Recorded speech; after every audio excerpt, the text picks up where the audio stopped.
Hello நண்பா. நம்மில் பலருக்கு 1,00,00,000 என்பது ஒரு பெரிய கனவு.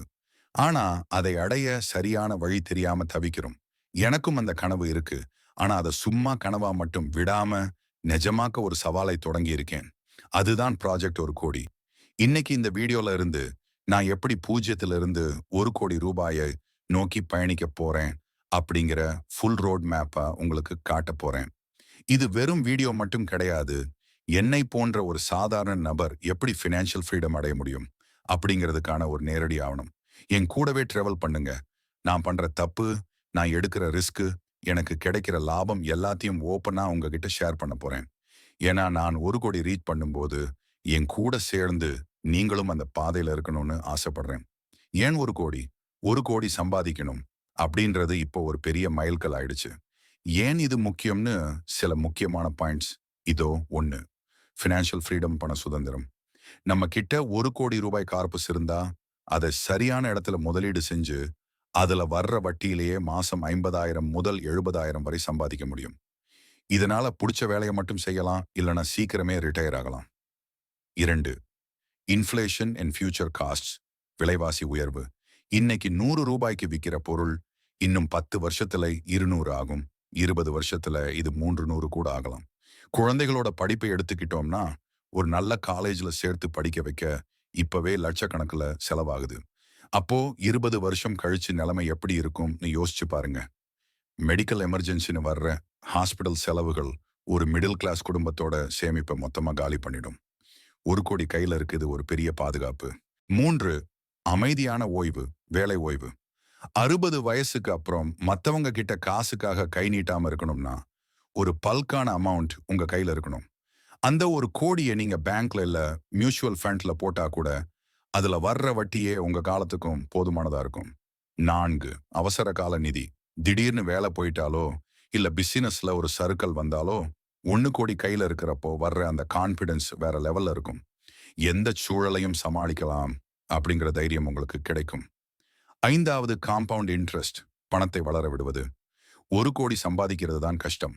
ஆனா ஒன்ஸ் அதை சேர்த்துட்டா, அந்த 1,00,00,000 தானாவே அடுத்த சில வருஷத்துல 2,00,00,000 மாறும். Power of compounding. பணம் உங்களுக்காக வேலை செய்ய ஆரம்பிக்கும். உதாரணத்துக்கு வருஷத்துக்கு 7% வட்டி தர்ற ஒரு இடத்துல மாசம் 10,000 ரூபாய்னு சேமிச்சுட்டே வந்தோம்னா, 1,00,00,000 ரூபாயத்தோட 28 வருஷம் ஆகும். சரி, இதை நம்ம எப்படி செய்ய போறோம்? அதுக்கு முதல்ல சம்பாதிக்கணும். ஆனா சம்பாதிச்சா மட்டும் போதாது. அதை எப்படி செலவு பண்றோம்ங்கிறதுல தான் விஷயமே இருக்கு. அதுக்குத்தான் நம்ம மாசம் ஒரு பட்ஜெட் போடணும். பட்ஜெட் போடுறதுக்கு ஒரு ஃபேமஸ் ஃபார்முலா இருக்கு. அதுதான் 50-30-20 ரூல். சிம்பிளா சொல்லணும்னா 50-30-20 ரூல் அப்படின்றது உங்க பணத்தை எப்படி செலவு பண்ணணும், எப்படி சேமிக்கணும்னு சொல்ற ஒரு பட்ஜெட் ஃபார்முலா. உங்க மாச சம்பளம் கைக்கு வந்த உடனே அதை 3 பாக்ஸ்ல பிரிச்சு போடுற மாதிரி நினைச்சுக்கோங்க. இந்த 50-30-20 ரூலை இன்னும் விளக்கமா சொல்லுறேன். 1. 50% நீட்ஸ், அத்தியாவசிய தேவைகள். உங்க சம்பளத்துல பாதி காசு, அதாவது 50% உயிர் வாழ தேவையான முக்கியமான விஷயங்களுக்கு மட்டும்தான் போகணும். இது இல்லாம உங்களால இருக்க முடியாது. இதுல என்னென்ன செலவுகள் அடங்கும்னா, வீட்டு வாடகை, இஎம்ஐ, மளிகை சாமான்கள், current bill, water bill, mobile recharge, petrol அல்லது பஸ் சார்ஜ், அப்புறம் குழந்தைகளோட ஸ்கூல் ஃபீஸ். இது எல்லாமே நீட்ஸ், அதாவது அத்தியாவசிய தேவைகள்ல அடங்கும். 2வது 30% ஆசைகள். இந்த 30% பணத்தை நீங்க ஜாலியா இருக்க செலவு பண்ணலாம். இது கட்டாயம் கிடையாது. ஆனா உங்க சந்தோஷத்துக்காக பண்றது. வாழ்க்கையில கொஞ்சம் கூட சந்தோஷமே இல்லைன்னா, அப்புறம் எதுக்கு இதெல்லாம்? மத்த 70% காசை தேவை மற்றும் சேமிப்பு ஒதுக்கிட்டீங்கன்னா, இந்த 30% காசை செலவு பண்ணும்போது உங்களுக்கு மனசுல ஒரு பயமோ அல்லது குற்ற உணர்வோ இருக்காது. ஏன்னா நீங்க உங்க எதிர்காலத்தையும் சேவ் பண்ணிட்டீங்க, தேவைகளையும் கவனிச்சுக்கிட்டீங்க. இதுல நீங்க ஹோட்டல்ல சாப்பிடுறது, ஆன்லைன் ஆர்டர், தியேட்டர் போறது, ஓடிடி சப்ஸ்கிரிப்ஷன், புது ட்ரெஸ் எடுக்கிறது, ட்ரிப் போறது, சினிமா பார்க்கறதுன்னு எல்லாம் அடங்கும். 3.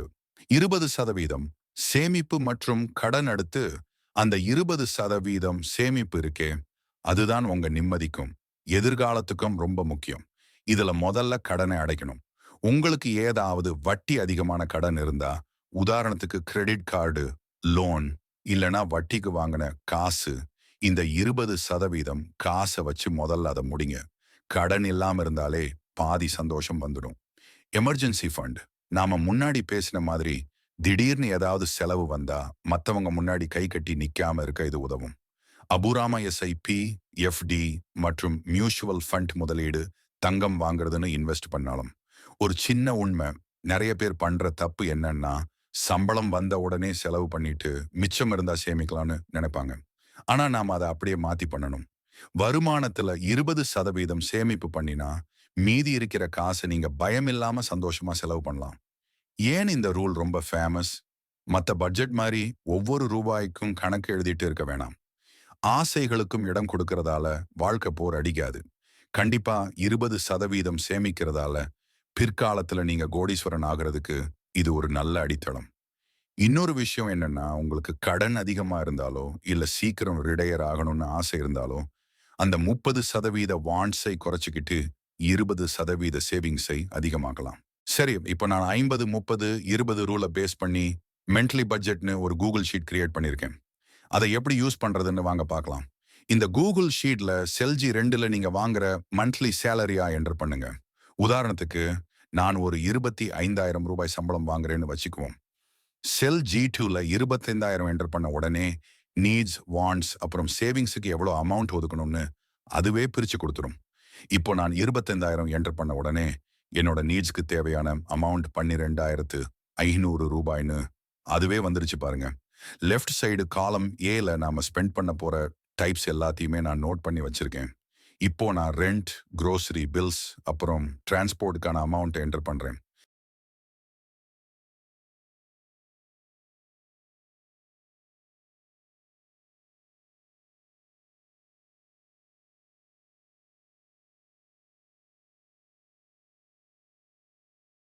நம்ம நீட்ஸ்க்காக ஸ்பெண்ட் பண்ண அமௌண்ட்டோட டோட்டல் செல் P15ல இருக்கும். இப்போ செல் G3ல நீங்க நீட்ஸ்க்கு ஸ்பெண்ட் பண்ண அமௌண்ட் போக மீதி எவ்வளோ பேலன்ஸ் இருக்குன்னு காட்டிடும். இதே மாதிரி தான் வாண்ட்ஸ் அப்புறம் சேவிங்ஸுக்கும். இப்போ நான் என்னோட வாண்ட்ஸ் அப்புறம் சேவிங்ஸ்க்கு ஸ்பெண்ட் பண்ற அமௌண்ட்டையும் என்டர் பண்ணிக்கிறேன்.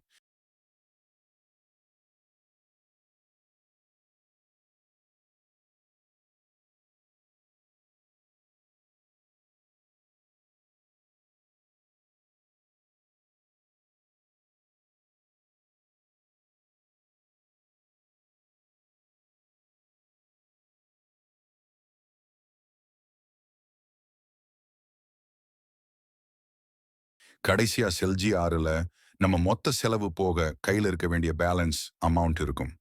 இந்த அமௌண்ட்டை மாச கடைசி வரைக்கும் அப்படியே வைங்க. ஏதாவது எக்ஸ்ட்ரா செலவு வந்தா யூஸ் பண்ணிக்கலாம். ஒருவேளை மாசம் முழுக்க அந்த காசு தேவைப்படலைன்னா, அதை அப்படியே அடுத்த மாசத்தோட சேவிங்ஸ்ல ஆட் பண்ணிடுங்க. இந்த கூகுள் ஷீட் லிங்கை நான் டிஸ்கிரிப்ஷன்ல கொடுத்திருக்கேன். நீங்க தாராளமா யூஸ் பண்ணிக்கோங்க. அப்புறம் நான் இந்த மாதிரி வீடியோஸ் தொடர்ந்து போட நீங்க கொடுக்கிற ஒவ்வொரு லைக்கும், சப்ஸ்கிரைபும் தான் எனக்கு ஒரு மோட்டிவேஷனா இருக்கும். அடுத்த வீடியோல நாம என்னென்ன டைப்ல சேவிங்ஸ் பண்ணலாம்னு பார்க்கலாம்.